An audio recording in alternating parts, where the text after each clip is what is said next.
8:07, Nashville's Morning News on Super Talk 99.7 WTN. Super Text line is open, 615-737-9986, 615-737-WWTN. I want to welcome on into the program State Senator Brent Taylor out of Memphis. And Brent, it is always great to have you on the program. Lots of reasons to have you on today. Let's talk a little bit about the legislation you said that you're going to be filing today, which is going to really keep an eye on the district attorney there, Steve Mulroy. Is it called the DA Accountability Act? Thank you for having me, and it is always great to have my friend, Senator Jack Johnson, be my warm-up act. So I am glad to be on the program. We'll let him know you said that if he's not listening. That's right. Thank you. Hey, yes, so today I will be filing a bill that is called the Memphis Safe Task Force DA Accountability Act. And if you recall, Dan, when I testified before the United States Senate Judiciary Committee, I explained to them that this Memphis Safe Task Force, a lot of effort and time and money is being poured into Memphis, but the weak link remains our Soros-backed district attorney. And of all these arrests that are taking place, and it's been about 1,600 arrests, most of those will be charged at the state level. And so what my bill will do is it will require the district attorney for any cases that are referred to him from Operation Viper or Memphis Safe Task Force, that if he downgrades, dismisses, reaches a plea agreement, or otherwise does not prosecute the cases that come from those operations, he has to certify that in writing to the U.S. Attorney in Memphis and also to the legislature. So he'll get to keep his discretion, as all DAs have, and they have a lot of discretion, but he will have to explain how he is using his discretion. And the idea is that it will keep him accountable to ensure that he does not just wait this out and then start dismissing these charges. So what happens if you see some of these examples where the bad guys are getting away with stuff? I mean, is there any kind of, you say hold him accountable, but what does that mean in practical terms? Well, what that means is that he will have to do it in writing. It will be public, and the public will hold him accountable. And look, one thing we've noticed that is when a pressure is applied to him, he will move. You know, Speaker Sexton and myself have beaten him like a rented mule to try to get these cases to trial, and he's gotten better at it. He has improved his rhetoric, and he has actually prosecuted a few people only because we've been raising 10 kinds of fresh hell to ensure that he does it. The new U.S. District Attorney out there in Memphis is a guy named Michael, is it Donovan? Mike Donovan, that's correct. Yeah, he was nominated and appointed by President Trump. So he's a law and order kind of guy. So it sounds like he's on the same wavelength as you folks. Absolutely. He was actually the district attorney in a nearby judicial district down here near Shelby County. He was the U.S. attorney in the first Trump administration, and now he's back for his second act, and he is indeed a law and order district attorney or U.S. attorney. So I guess the question is, all right, so if Mulroy, District Attorney Mulroy, if he still continues with his soft on crime policies, because I don't necessarily see him changing his stripes, is there anything that the state legislature can do to either remove him or somehow come up with an option to make sure that the bad guys go to prison? The legislature can remove him. There are two ways a district attorney or a judge can be removed. One is through impeachment, which is the highest bar because they actually have to have committed a crime in order to be removed through impeachment. But there's also another way the legislature could remove this Soros-backed district attorney, and that's for cause. And it's spelled out in the state constitution, and it would require 2/3 vote of both the House and the Senate. I believe I have the votes in the Senate to open an inquiry to determine whether or not his actions rise to the level of for cause. It remains to be seen whether or not the votes are in the House.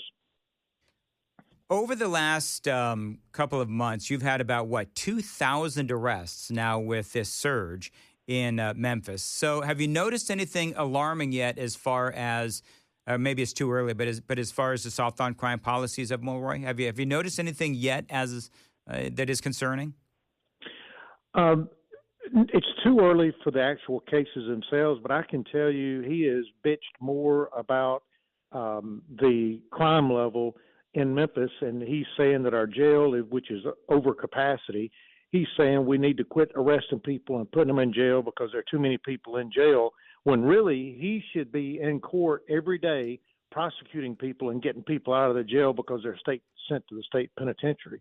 So he has just continued to complain and moan and groan about this whole operation, when really he should embrace it and be taking this opportunity to have a new Memphis, because after all, I have worked hard to make Memphis matter by trying to make Memphis safe, and we're well on our way. I love what you're doing, and State Senator Brent Taylor is joining us out of Memphis, where Memphis crime, the numbers are at the lowest point in years. That's good. And let's talk about this Make Memphis Matter challenge that you are doing right now. I love this. What is the challenge, and how is it going? Yeah, so you remember a few years ago they had that ALS challenge where you challenge people to get a bucket of cold water dumped on your head. It's very similar. It's the Make Memphis Matter challenge.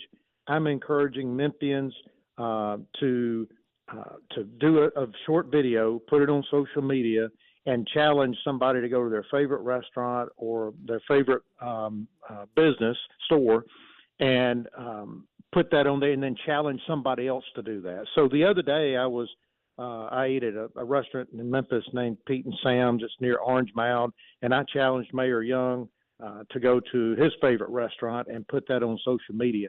Look, these restaurants and businesses in Memphis have been suffering for a number of years with high crime. The business is up because crime is down, and I just wanted to try to celebrate these businesses and restaurants that have really suffered through Memphis's highest crime rate in history. So the crime rate, I mean, you just heard me, the headline talking about how the crime is the lowest rate in 40 years or whatever it is. So have you noticed a pragmatic difference when you're walking the streets of Memphis? Absolutely. You know, and these stats are like a broken drum. You can't beat them. And the people are going downtown. They're going to Grizzlies games. They're going to the Orpheum. They're going to the Tom Lee Park down on the Mississippi River. They're going to restaurants downtown. There is a completely different vibe shift in Memphis. And the people who were the biggest detractors of Memphis during this crime wave are now the biggest boosters of Memphis because they feel a difference. I mean, interesting. The crime, murder rate is down 35%. Sexual assaults are down nearly 60%. And the robberies are down 64%. You feel it in the air in Memphis. And this is what I have been asking for since I've been in the Senate. To make Memphis matter, we have to make Memphis safe.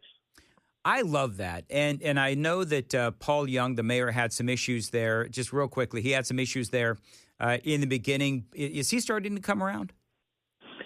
Mayor Young will tell you he was not for the National Guard coming, but he also said that those decisions were not his to make, and as long as the National Guard was coming, he wanted to make the best of it.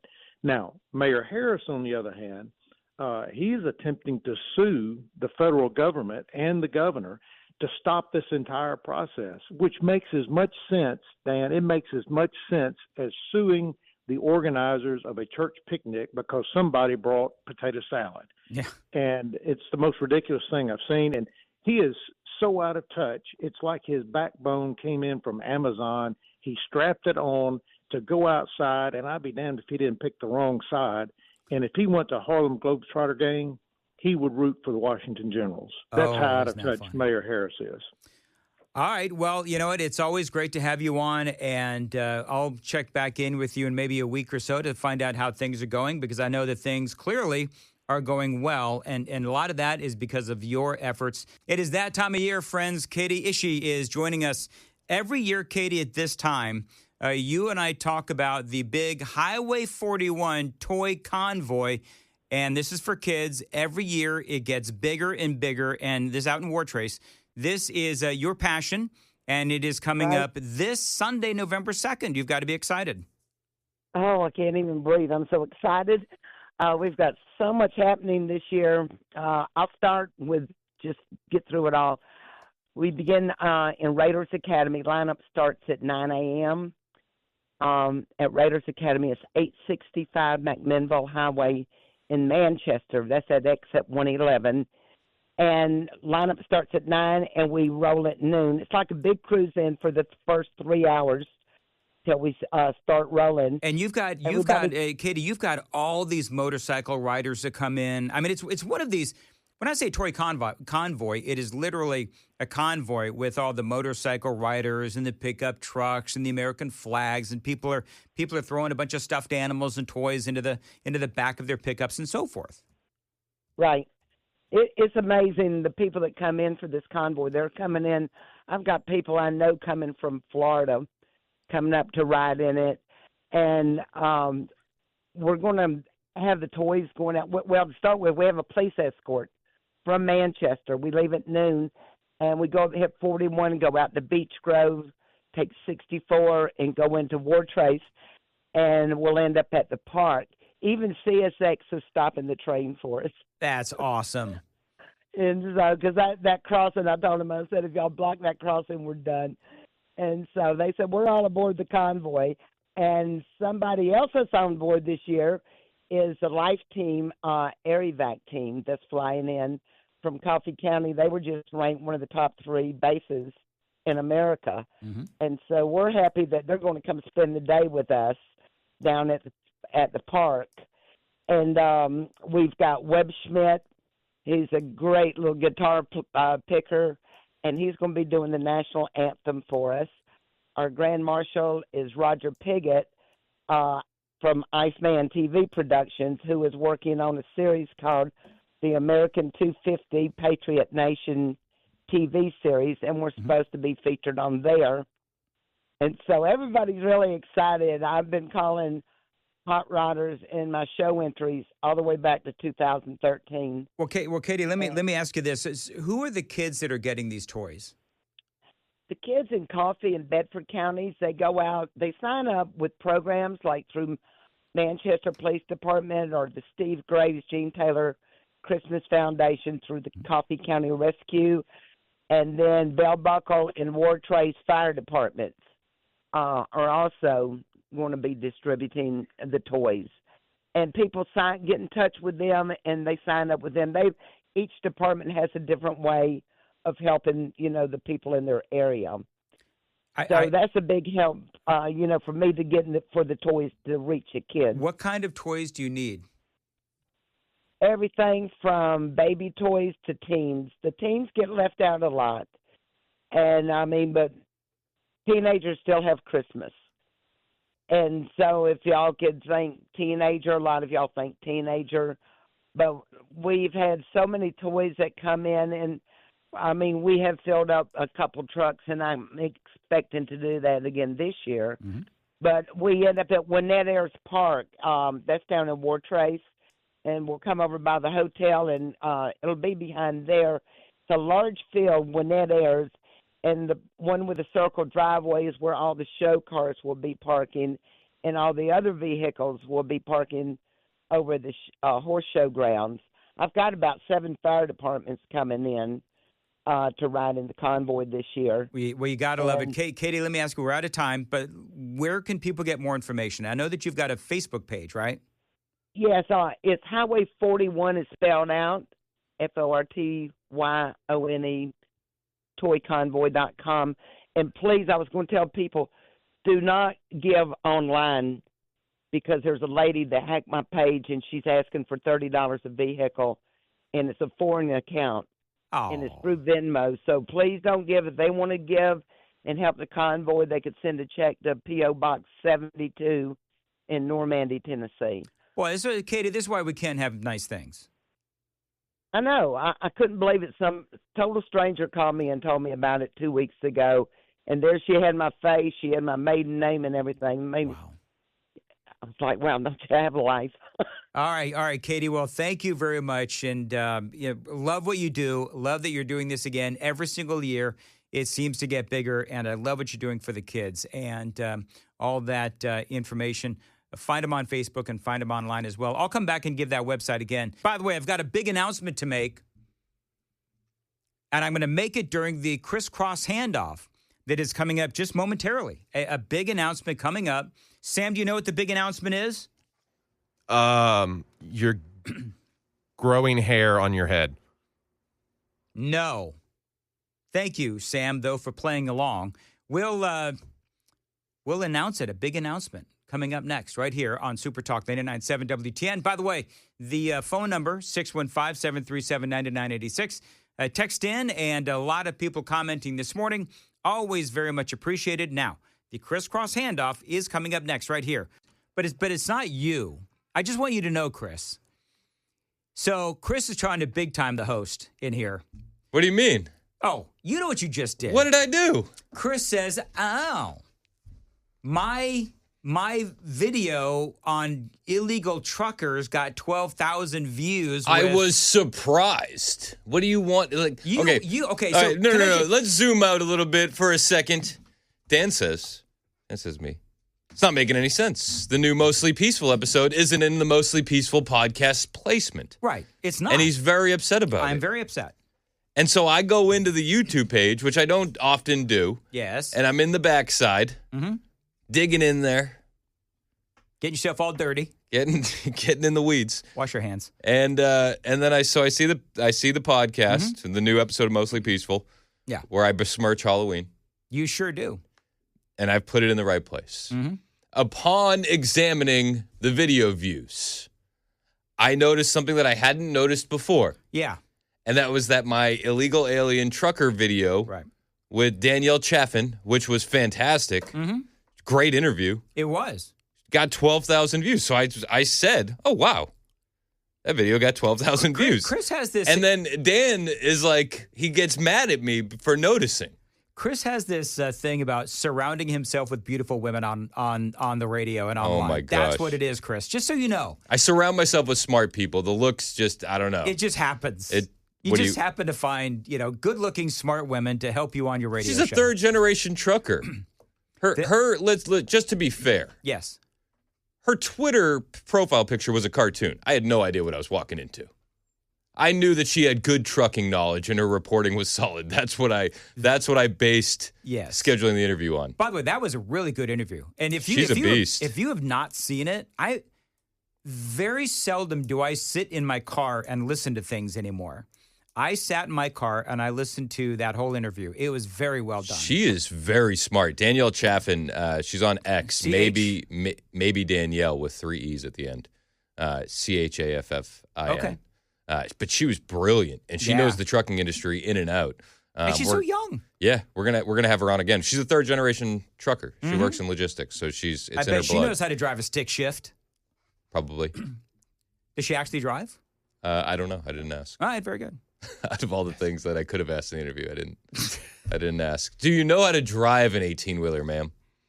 I think that would have been a good question. Okay. Definitely more qualified than someone that California's been issuing CDLs to. Were you inspired by BJ and the Bear? You know what that is, right? I don't. Sam, do you know what BJ and the Bear is?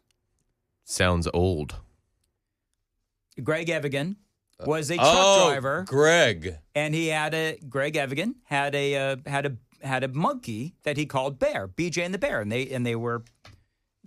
they drove. Did they? Around. Yes, they did. It was from point A to point B. And all the adventures in between. All right. Can we spin out of this and talk about my big announcement? Yes, I want to hear. I want to hear your big announcement. We're all excited. We now have edge of our seats. We now have 12,000 subscribers to Facebook. Or no, to YouTube. You blew the big announcement. I shanked it. Yeah, on YouTube. That's a big deal. 12,000. That is a big deal. And it happened during my show. I want everybody to know that all the big... Shut up, Sam. I want everyone to know that all the big milestones happen on my show. That's it. It's almost like it's the first one on the air. I'm sorry, Sam. Shouldn't you be writing your next newscast? Oh, I got it ready to go. Do you? Yeah. So apparently every one of those subscribers watched my illegal trucking video. All right, so real quick, you had a baseball practice that We did. It was parents against the kids. So we did parents versus kids. So we lost our game on Friday, which is fine. That's fine. Listen, it's not. We could whether you afford win or one loss. lose. We still are in the playoff hunt. We're still on our way to the championship. And game. I'd be willing to bet that you played better than the Titans. We did. That is a low bar. But so we had a big practice to get them ready yesterday, and we decided to do parents versus kids. Okay. So I got out there, and I'm at the plate, and my son's pitching to me. Yeah. Strike one goes by. I watched it. I was waiting for it. You're timing him. I'm timing him out. You're timing the pitcher. That's what you're doing. Strike two, like almost immediately after that, and that one got me swinging. Okay. So I decided, like any mature adult would, I'm not going to get struck out by a kid. So on the next pitch, I leaned in, and I got beamed. You leaned into a pitch? I leaned in. You sound like the kids on the other side. I said, quit belly aching. He hit me. You know, there's a. I took my base. If this were pro ball, I took my base. They would, quite possibly make you stay in the batter's box because you leaned into the pitch. Well, it wasn't pro ball, and we didn't have an ump, and that kid hit me, fair and square. Did you say you were batting against your son? Yeah. Wait, which one? Brooks. Hey, Brooks, next time throw a high hard one at his head. The high cheese. Throw the high cheese at Chris. I wasn't going to be embarrassed by some kids. Okay, so was that your only at bat? No. I went up again. And? I may or may not have leaned in and got hit again. Oh, my goodness gracious. What is wrong with you? It was fun. They weren't throwing that hard. Were you like, oh, my arm. Oh, yeah, I really played it up. Man, really. I limped to the base. Fall to the ground. Oh, it was awful. All right, so if your kids are listening right now, Brooks? Yep. Brooks, listen. First of all, you were pitching really good. It's not your fault that your dad leaned into the pitch. I had to. You know how to pitch, Brooks. Clearly you do. You threw two. What happens? What kind of an example are you setting? So what happens when you got two strikes? Don't lean into the pitch. Take your swing for the fences, guys. That's what you got to do. But what if Brooks is up against someone throwing heat one day and he needs to get on base? That's a lesson learned from Dad right there. Don't lean into the pitch. Don't lean into the pitch. I taught them the right way to lean into it. I turned a little bit and got the back. It was a teaching experience. Is that what it was? Yeah. The best place to get hit, I would think, is in the shoulder, isn't it? Yeah. Yeah, not in the back. Well, kind of like the back of the shoulder. It was like back of the shoulder. Yeah. You ever been hit with a pitch, Dan? You know, I don't think I have. You know why? Because when I played ball, you hit them. No, when I played ball, I was I would never crowd the plate. Do you know why? Because I didn't want to get hit with a pitch. There you go. Yeah. Smart. Mm-hmm. See, you could have learned something from my lesson had I been coaching. I'll tell you what did happen to me. I was a pitcher one time, and I would pitch, and of course it was T-ball. Wait. So in my little league, so you're not. So you're playing the pitcher position, but you're not actually pitching. Well, I would pretend to throw the ball. Okay. Yeah. Nailed it. I'd pitch like Louis Tiant, the whole thing. Right down the middle. Right down the middle. Guy hits the ball, hits me square in the forehead. Oh no. Oh, and this was one of the bigger kids that hit me right square in the forehead. One of those kids that you got to check the birth certificate on. I am 12. Yeah, that's basically it. And I think he was a ringer. And oh my God, I go home because it was my dad had taken me to the game. My mom didn't go. So I walk into the door and I've got this big welt on my head, and my mom just immediately freaks out and starts yelling at my dad. It was your dad's fault. It was my dad's fault. That's what she thought. What did you do to him? And I'm like, and so the whole chaos, right? And so I said, no, Mom, the batter hit the ball and it hit me in the head. And then, of course, my mother starts yelling at my dad, why did you let him play pitcher? He's only good enough to play right field. Oh, no. No. That was the conversation because I was a chronic right fielder because I wasn't very good. We have a rule, no sandcastles in the outfield. No picking the dandelions, right? Yep. Is that what they call when you blow the thing? And yeah, little white things. Yep.